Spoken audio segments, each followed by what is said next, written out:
เป็นยังไงคืออยากซอยเป็นตุคำอีต้นลาวบ่เมื่อยบ่ซะอีต้นเป็นตุคโดยเพิ่นว่าเฮาน่ะอยากไปนำเพิ่นว่าแต่ว่าบ่มีผู้มาส่งเพิ่นว่าบ่พอมีก็เลยว่าอ้ายสิมาส่งดอกเพิ่นก็เลยมานำเลยบ่ใส่เขาเสื้อเราบ่ใส่ก็ได้บ่ใส่ก็ได้พาอยากมานำเพิ่นก็คนอยู่พี่น้องแต่เฮาบ่ได้ถ่ายเพราะว่าเด็กน้อยเนาะเพิ่นก็คนซอยเฮาแล้วตัดแล้วก็คนแล้วก็ทาพายกระตาแล้วพี่น้องเกียมออกยังซ้ำนี่แล้วก็คนออกแล้วก็เบิดบัดนี้โดยกับสบายดีและสวัสดีเด้อพ่อแม่พี่น้องเบิดสุขสุขคนบรรยากาศช่วงแรงเลยพี่น้องเอ้ยพอดีว่าไม้ตูไม่เท่าค่ำนะบุพ่อพี่น้องว่าพามีกะโคนำเจ้าของดินเพิ่นพากันมาตัดนำกัน3 คนกับน้องกัญญาเพิ่นอยากมาซอยพี่น้องเอ้ยเพิ่นคือเห็นไม่เท่าค่ำแล้วเท่าแล้วหน่อยตัวแล้วเพิ่นกำลังห่าวหันเล็กน้อยซ้ำนี้พี่น้องแต่บางคนกับบ่หันคือกันพี่น้องเพิ่นก็อยากมาซอยก็เลยมานำกันไอเทลกับพ่อเพิ่นเลิกงานมาให้พ่อเพิ่นเอาเมื่อแล้วก็เพิ่นกับเมื่อ1 ข้าว 1 น้ำให้อยู่เฮ็ดกินท่าพอไอเทลเพิ่นเป็นอยู่ตัวนี้นะพี่น้องเอ้ยมาแต่เวียกเพิ่นเมื่อยแล้วก็บ่ได้ให้เพิ่นมาดอกมีแต่ให้เพิ่นเมื่อเพื่อนเลยแล้วน้อยก็มากับน้องชายพามีกับน้องกัญญาแหละมานำกันตัดไม้ตืมให้เบาเก่งเพิ่นไล่ให้หาไม้ก็ยากพี่น้องเพื่อสิได้ลำหนึ่งตัดกระบุไปหาตัดเอาตัดแล้วก็ทางเขาเอาแต่ละด้นอีกมันออกบ่ได้พี่น้องมันกรีดกับกกไม้แล้วมันโค้งมันเวบ่ได้ดึงมากกับบ่มากก็ทางเลยพี่น้องเลยคำเลยเป็นจังใดกลับไปเบิ่งไปชมคลิปนำกันพากันขนไม้ออกคำเลยพี่น้องเลยคันบ่มามื้อนี้กะยันมันเสียเวลามื้ออื่นไปจากเฮ็ดโตนะพี่น้องพอไม้อยู่พุ่นมันเบิดยังบ่ลายปานใดเบาเก่งเพิ่นเฮ็ดท่าอยู่พุ่นน้องๆเพิ่นก็เมื่อยคือการเฮ็ดเวียกเบาเก่งก็เมื่อยตัวนั้นตัวชาเล็กน้อยก็เบาพอมีมาตัดไม้จ้าพี่น้องแบ่งกันก็เดินเฮ็ดแล้วก็ซอยกันให้มันแล้วเมื่อยก็สู้ทนอดเอาพี่น้องเอ้ยเอาลงมือแล้วก็ต้องเฮ็ดให้มันสำเร็จเลยพี่น้องซอยกันชาเล็กน้อยกำลังคนมาไว้นี่เป็นเรียนไว้นี่แหละสัญญากระทางนำกันกับชาเล็กน้อยนี่หลังจากตัดแล้วมันชี้คำเลยมาคนพอมีแล้วเป็นทางเป็นตัดโตอีกพี่น้องเอ้ยเป็นจังใดก็ไปเบิ่งไปชมนำกันพี่น้องถ้าตัวเปิดก็ว่าตัวเองมันไปไกลสบายดีเด้อพี่น้องเด้อ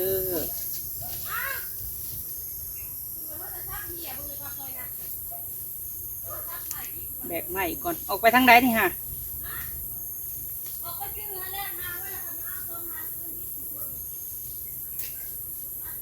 แบกไม้พี่น้องเอ้ยมาคน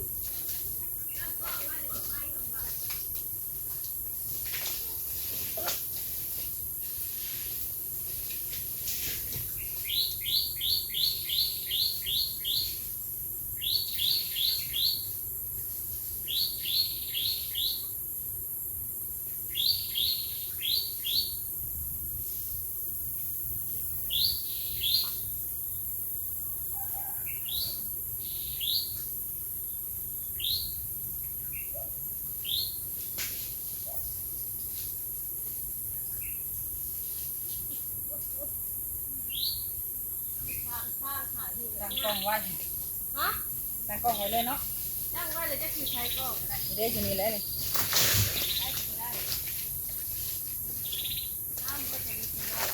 เอา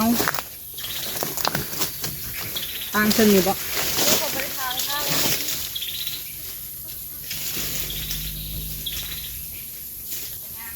ติดงมากก่อน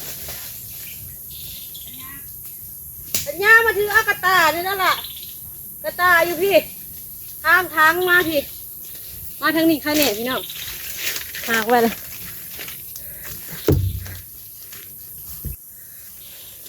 ทางนี้ทางเป็นห่วงไว้เห็นแล้วเป็นปลูกไว้ได้ไหมได้ข้างออกปล่อยประทันออกก็ทุกคนครับปล่อยปลูกไว้ได้นี่เอาแค่ที่จองเสร็จเป็นพวกไก่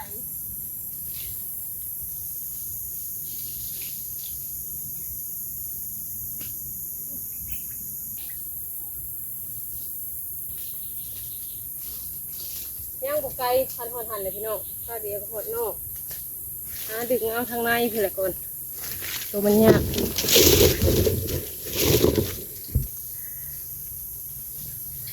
แบกไม้น้องแบกไม้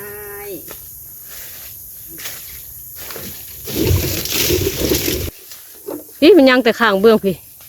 ตัวจะตัดไว้ทั้งพี่นี่ทำแล้วขนาดเลยตามคน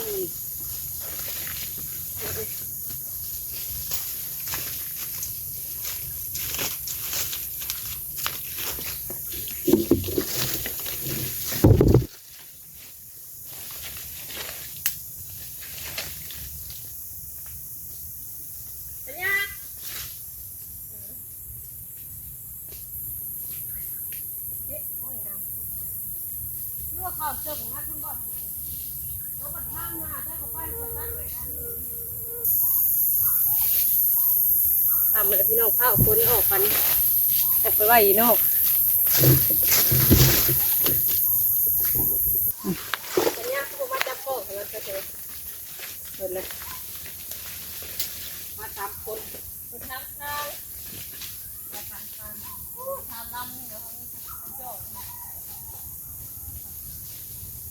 นี่นั่นก็อาหารขอเดินอีกเด้องามดีไหมท้องเสี่ยวลุยปลา เราเสียลุยป่ากับลานผู้หนึ่งลานผู้หนึ่งก็ทางพูนเปิ้งอยู่ทางนั้นแหล่ไหมคือขาตั้งกล้องมาทุกคน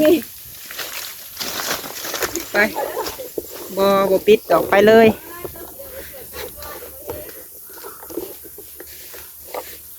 กล้องบริษัทบึ้มๆบ่นี่ฮะ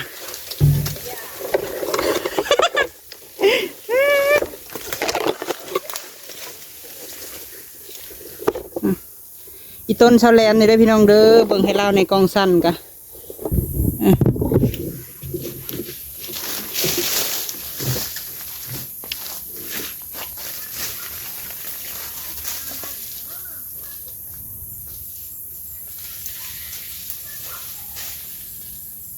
เปิดไปเลยบริษัทหอยแห้งของเสื้อมาได้กันจนหัวขาวจะลอยเพราะว่าเขามีจะเปิดกล้องไปไว้ถึงดึกนะตำสิตัดคลิปเนาะเปิดอะไรไป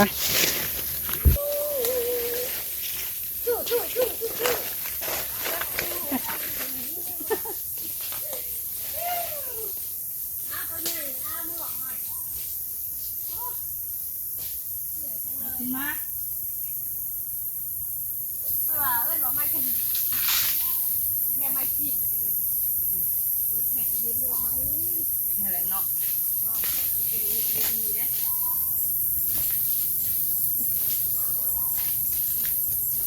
ก็ใช้สีบัวเลยกล่องตะแหลมพามีเดี๋ยวน้องชายพามีเบิ่งกล่องกันเด้อจับกันเลยจะใส่น้ำเฮ็ดลุยในย้อนโทรศัพท์สีบัวโดยนี่แหละหาอยู่หากินทุกคนแต่กี้มันเป็นจุดสีดำในทางในมันก็วันนี้ยังจุดสีบัวยังบ่ออกเลยใช่เลย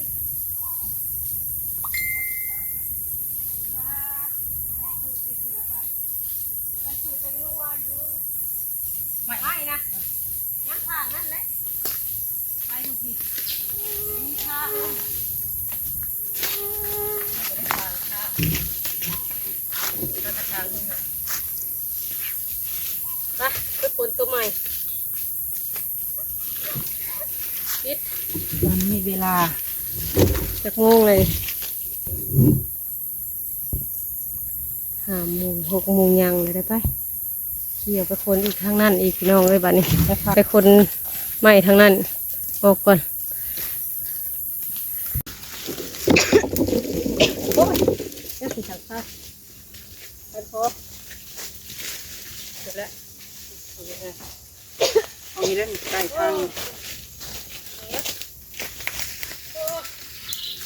เชื่อมา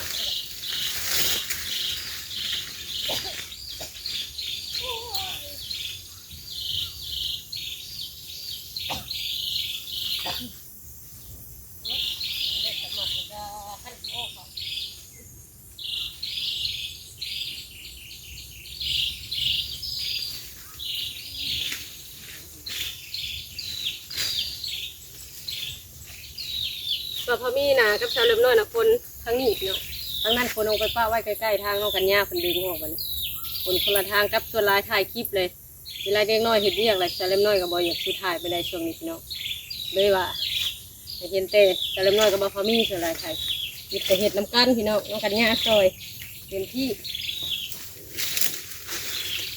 โอ้ยค่าอะไรบ้าง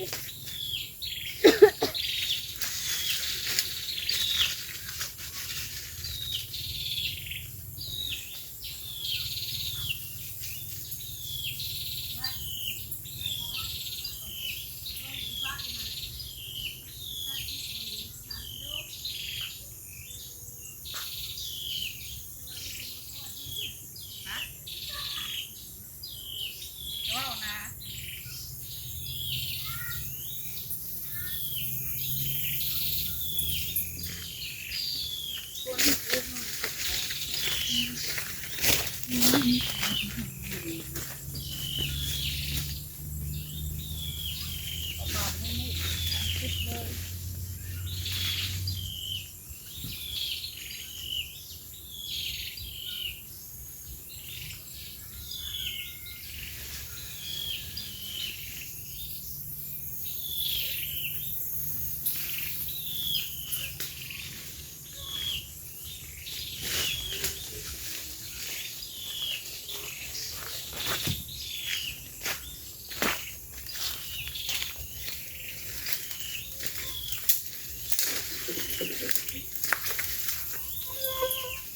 เอาตัวไหนหัวนี่นะที่ตัวนี้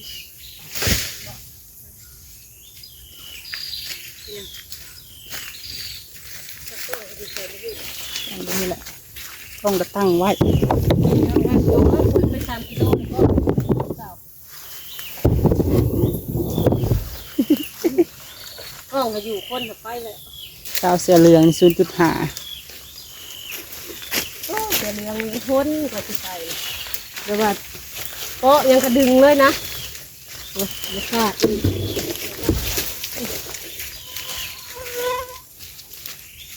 ขาดง่าย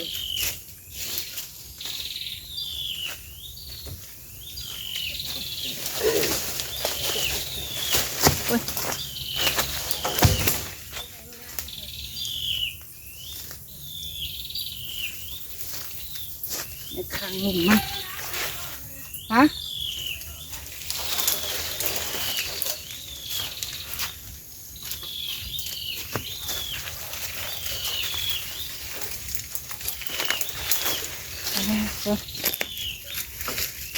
ปิดกล้องก่อนน้ำเปิดไฟอยู่เด้อ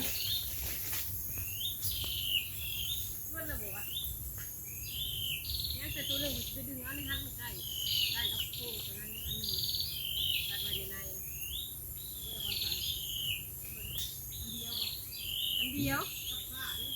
จะไหวได้ใช้ผ้าเลยทำแล้วพี่น้อง6 โมงเลยใกล้ๆสิเรื่อยเลยยังแต่คนออกไปใกล้ทั้งนั้น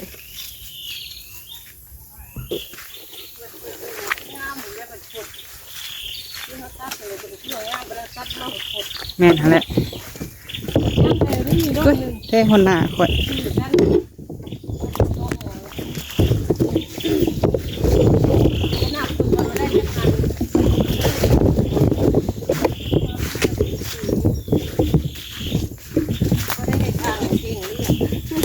ทัดเพื่อเลือกต้องมาไม่ป้าอะไร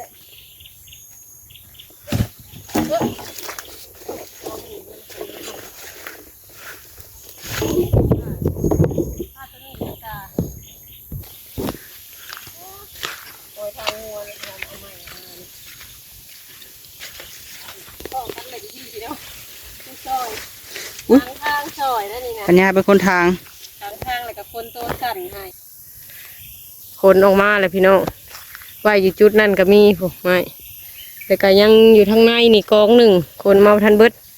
น้องกัญญาก็มาซอยกันคือเก่าพี่น้องสบายดีกล่ะตัวคนออกมาพี่สิถามความรู้สึกนี่ถามความรู้สึกกัญญาเพิ่งกล้องหัวเป็นยังไงคืออยากซอยไปตุคำอีกต้นลาวบ่เมื่อยบ่ซะอีกต้นไปตุคำโดยเพิ่นว่าเฮานะอยากไปน้ำเพิ่นว่าแต่ว่าบ่มีผู้มาส่งเพิ่นว่าบ่พอมีก็เลยว่าอ้ายสิมาส่งดอกเพิ่นก็เลยมานำเลยบ่ใส่เขาเสื้อเราบ่ใส่ก็ได้บ่ใส่ก็ได้ภาพอยากมานำก็คนอยู่พี่น้องแต่เฮาบ่ได้ถ่ายเพราะว่าเด็กน้อยเนาะเพิ่นก็คนซอยเฮาแล้วตัดแล้วก็คนแล้วก็ทางป่าแม่นเลยทางให้ยังอีกตัวใกล้ๆนี่แหละบัดนี้ยังอีกประมาณกอง1 3นี่แหละพี่น้องเอ้ยไปคนต่ออีกก่อนทางในบัดนี้พี่น้องไปพายกระตาเลยพี่น้องเกียมออกยังซ้ำนี่แหละค่ะคนออกแล้วก็เบิดบัดนี้กัญญาน้องกัญญาพายกระตาเลยกระตาน้ำกระตาผ้าพี่น้องคนออกซอยกันจังใดคลิปนี้ก็สิขอจบคลิปก็เด้อพี่น้องขอบคุณทุกท่านที่ให้กำลังใจมื้อนี้ก็คนให้มันแล้วก่อนค่ำเลยพี่น้องผ้าคนออกยังแต่จุ่มนี่แหละแล้วก็แล้วออกบ่ไกลปานใดบัดนี้พี่น้องแถวในก็คนออกเบิดเลยจังใดก็ขอบคุณเบิดทุกท่านที่ให้กำลังใจเด้อพี่น้องเด้อสู้เต็มที่พี่น้องเลยสำหรับคลิปนี้ก็สิขอจบก่อนพาไปเฮ็ดเวียกและค่ำเลย6 โมงปลายเลยจังใดก็ขอจบคลิปก่อนพี่น้องสบายดีเด้อพี่น้องเด้อ